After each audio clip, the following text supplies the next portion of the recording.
In this section, we will delve into the process of analyzing outputs from reconnaissance, scanning, and enumeration. This analysis phase is crucial as it helps us to thoroughly understand the data we've gathered during our information gathering activities. Analyzing these outputs is vital because it allows us to identify potential vulnerabilities that we can later exploit in the penetration testing process.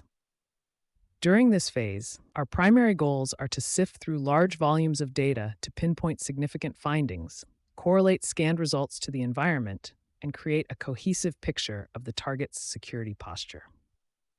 Moving on to our next topic, we'll discuss the significance of validating scan, reconnaissance, and enumeration results. Validation ensures that the data we rely on is accurate and relevant, which is a cornerstone in conducting effective and reliable penetration tests. The next slide will highlight the importance of this validation process and key concepts related to result validation. In this slide, we will delve into the critical step of validating the results obtained from our scanning, reconnaissance, and enumeration activities.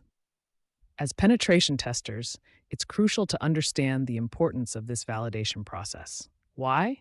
Because the accuracy and reliability of our findings depend heavily on how well we validate them.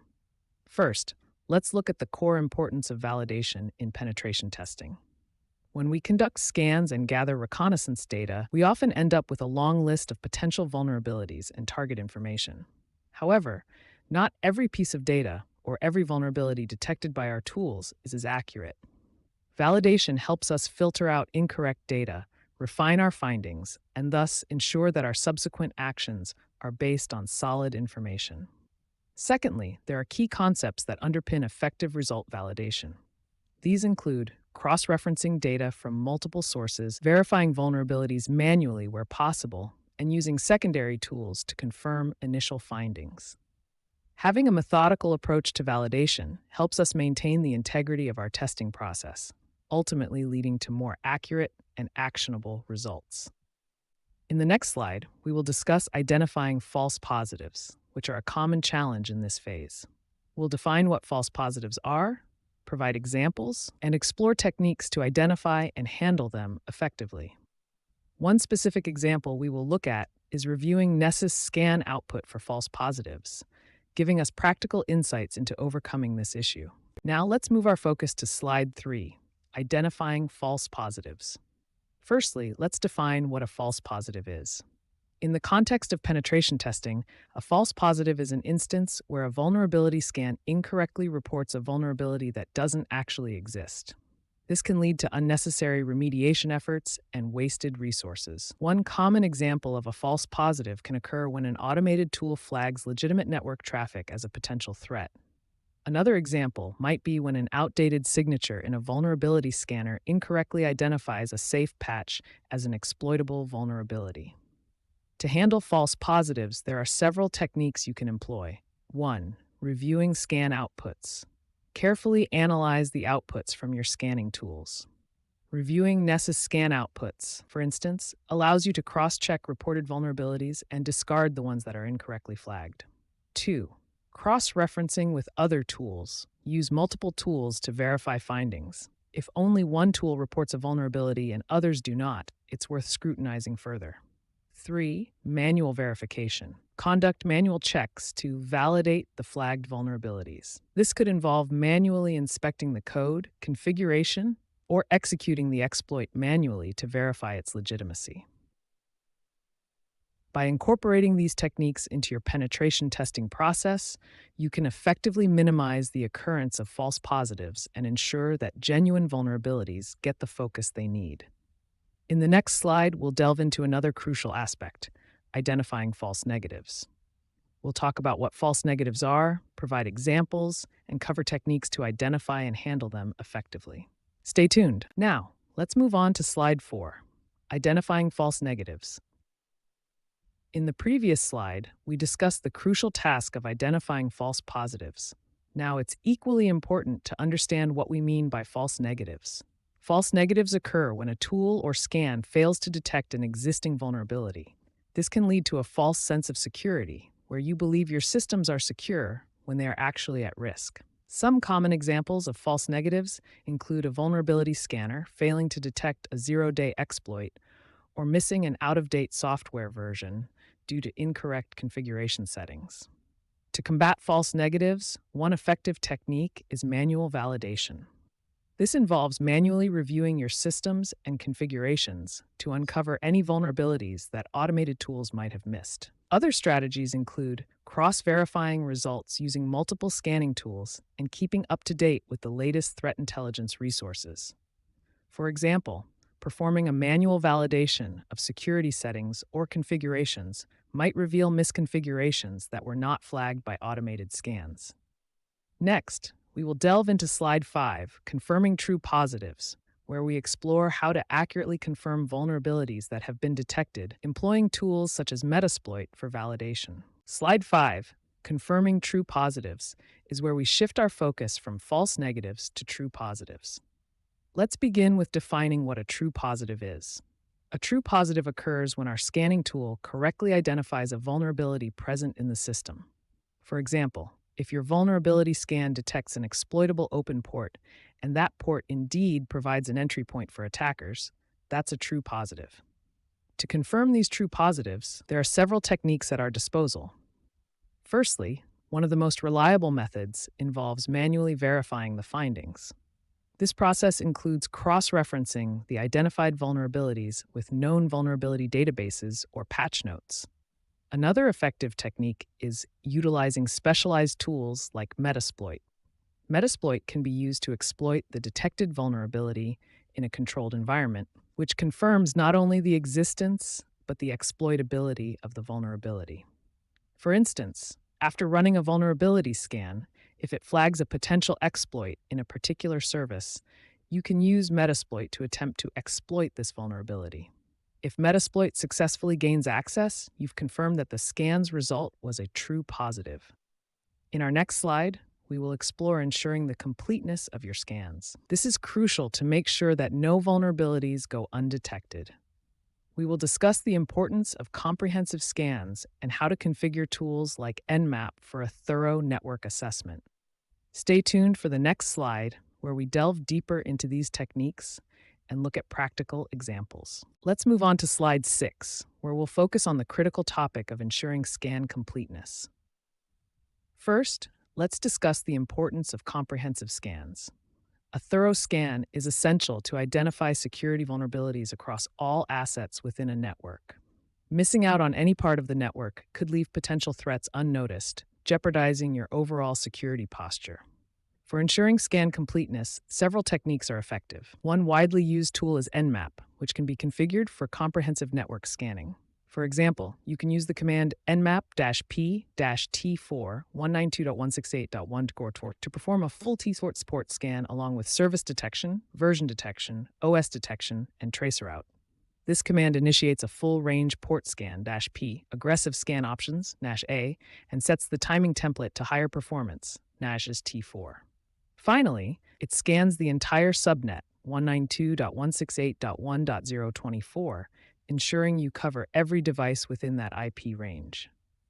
By setting up your scans in this manner, you can be more confident that your results are comprehensive and no vulnerable part of your network is overlooked. In the next slide, we will tackle troubleshooting scan configurations, where we'll explore common issues you might encounter and techniques to resolve them effectively. When it comes to running network scans, it's not uncommon to face certain challenges. On this slide, Troubleshooting Scan Configurations, we will delve into some common issues that might arise during scan configurations and effective techniques to resolve them. Often, scan configurations can result in incomplete or inaccurate data due to a plethora of reasons, such as network latency, misconfigured settings, or insufficient privileges. By understanding these common pitfalls, you can better prepare to address and mitigate them. For instance, if you are using Nessus for your network scans and the results seem off or incomplete, one possible issue might be the default scan settings. Nessus offers several options for fine-tuning your scans to ensure accuracy. These adjustments could be related to timeout settings, packet sizes, or the specific types of checks you enable. Let's consider an example. Adjusting scan settings in Nessus for more accurate results.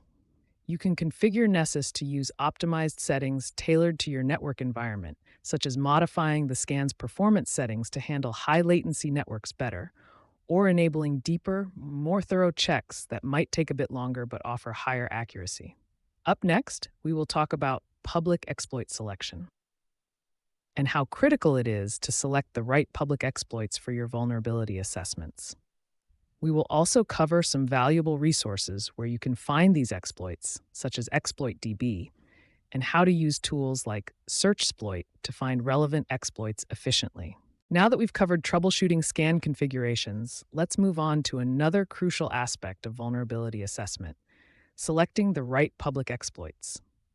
On this slide, we're focusing on the importance of choosing appropriate public exploits. Selecting the right exploits is vital for demonstrating the impact of potential vulnerabilities and for planning mitigations effectively. To find these exploits, there are several key resources you can use. One of the most comprehensive databases is ExploitDB, which provides a vast collection of public exploits. Using tools such as SearchSploit, you can efficiently query this database. For instance, if you need to find exploits related to Windows SMB, you can use the command SearchSploit Windows SMB. In our example, let's say you're targeting a known vulnerability in an SMB service on a Windows machine. Using ExploitDB through SearchSploit, you can pinpoint specific exploits that match your criteria, ensuring you're using the most relevant and effective exploit for your assessment. Let's now look forward to our next topic, where we'll dive into using scripting to validate the results of our scans and exploits. Slide 9 focuses on using scripting to validate the results of your scans and exploitation attempts. Proper validation is crucial to ensure the vulnerabilities you detect can be reliably reproduced and exploited. You can use scripting languages like Bash, Python, or PowerShell to automate the validation process. This slide demonstrates a Python example to validate scan results effectively. In the provided script, we use the requests library to send a post request to a login page with default credentials. If the response contains the word welcome, it confirms the presence of a vulnerability due to default credentials. Otherwise, it indicates no vulnerability was found. Scripting not only helps in validating results, but also ensures that the tests are reproducible and can be automated for larger scale assessments. Now let's move on to the next topic, which will introduce physical security concepts and their relevance in penetration testing. On this slide, we are shifting our focus from scripting and validating results to discussing physical security concepts within the realm of penetration testing. Physical security is another crucial aspect often overlooked in cybersecurity. Here, we will provide an overview of physical security and its significance in penetration testing. Understanding physical security risks is vital because, despite having robust network defenses, a weak physical security posture can lead to severe breaches. By the end of this section, you will have a comprehensive understanding of why integrating physical security measures into your penetration testing strategy is essential and how neglecting these risks can jeopardize your entire security infrastructure. In the next slide, we'll delve into the specific physical security threat known as tailgating, along with prevention and detection techniques to help further solidify your knowledge in this critical area. On this slide, we're diving into the concept of tailgating. Tailgating occurs when someone unauthorized follows an authorized person into a restricted area. This physical security breach can be quite simple to execute, yet challenging to prevent. To put it into context, let's look at some examples. Picture someone closely following an employee through a secure door without swiping their own access card, often appearing as though they are supposed to be there. Another instance could involve piggybacking, where the unauthorized person converses with an authorized individual to create a false sense of security and gain entry. Preventing and detecting tailgating involves a combination of employee awareness and physical measures. Techniques such as implementing security checkpoints, installing turnstiles, and utilizing anti-tailgating doors can be effective. Also, educating employees to be vigilant and assert boundaries is crucial. Creating a culture where politely questioning unknown individuals is the norm can significantly reduce the risk. To bring this concept to life, consider a role-playing exercise. Have team members act out scenarios of tailgating to simulate real-life situations. This hands-on approach promotes understanding and enforces the importance of vigilance in preventing unauthorized access. In the next slide, we will look into conducting site surveys, another critical aspect in penetration testing. We'll explore why they are essential and discuss techniques and tools that facilitate thorough surveys.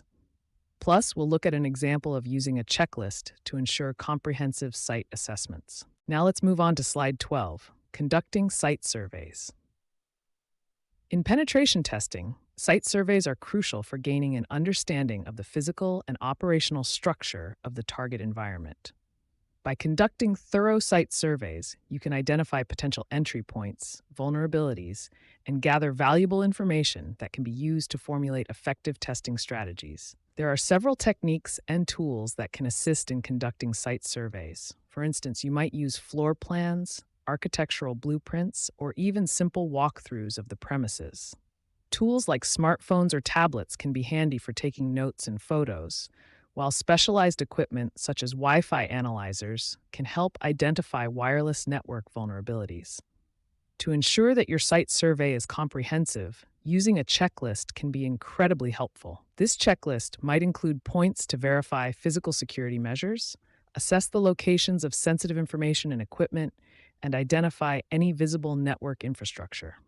In the next slide, we'll dive into the concept of USB drops, their purpose in penetration testing, and explore techniques for effectively executing them. We'll also see how to prepare a USB drop with a malicious payload for practical testing. Continuing from our previous discussion on conducting site surveys, we will now delve into the topic of USB drops in penetration testing. On this slide, we will cover the definition and purpose of USB drops. Essentially, a USB drop involves leaving a USB device with a malicious payload in a targeted location, with the intention that someone will pick it up and connect it to their machine, thus executing the payload and granting the tester access. Next, we will discuss various techniques for conducting USB drops. This includes selecting strategic locations where the USB devices are likely to be found and inserted into a computer, such as parking lots, break rooms, or even conference rooms. We'll also go through an example to illustrate this concept. Consider preparing a USB drop by writing a simple malicious payload to the device. For instance, you can create an autorun file that executes the payload upon insertion. Echo malicious payload /medias usb/autorun.inf. This command effectively writes a simple payload to the autorun.inf file on the USB device, which could then be used to exploit the target system once connected. In our next slide, we will explore the concept of badge cloning. This involves techniques and tools such as the Proxmark 3 to clone RFID access badges, enabling physical access to restricted areas within the target environment. Remember, the goal here is to understand how these techniques can be applied ethically and legally within a penetration test to evaluate physical security measures. Slide 14, badge cloning.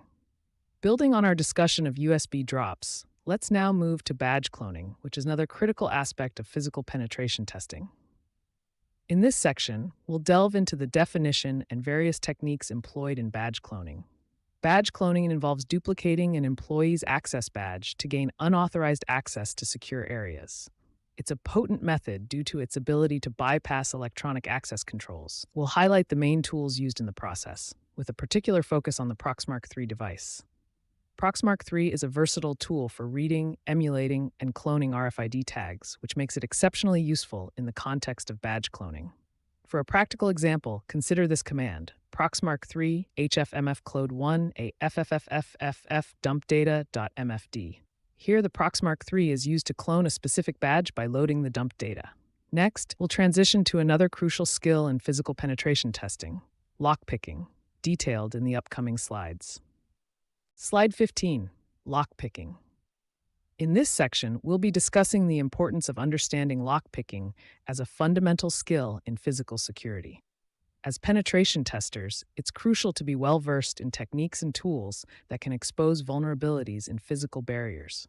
Lockpicking is not just about bypassing locks, but also about understanding how they work to identify potential weaknesses and improve security measures. There are various techniques and tools available for lockpicking. Common tools include tension wrenches, rakes, and single pins. Each tool requires a certain level of skill and understanding to use effectively. For example, using a lockpick set allows us to simulate real-world scenarios where an unauthorized person might attempt to breach physical security. By practicing and mastering these techniques, we can better secure environments and offer comprehensive security assessments to our clients. On the next slide, we will wrap up our discussion with a conclusion and review of the key points covered throughout this course, highlighting the importance of thorough validation and physical security in penetration testing. In conclusion, we've now covered a wide range of topics related to physical security, culminating with an understanding of lockpicking. We've explored the importance of understanding lockpicking within the realm of physical security and discussed various techniques and tools used in this process. For example, using a lockpick set not only tests physical security measures, but also highlights potential vulnerabilities. On this final slide, we'll summarize our analysis and the physical security techniques we've explored throughout this course. We cannot overstate the importance of thorough validation and robust physical security as integral components of penetration testing. As we wrap up, remember that the next steps involve continual learning and practice. Consider delving deeper into specific areas of physical security that spark your interest or pose particular challenges in your field. Thank you for your engagement and effort throughout this course. Your continued commitment to learning will ensure that you stay equipped with the skills necessary to protect and secure physical environments effectively.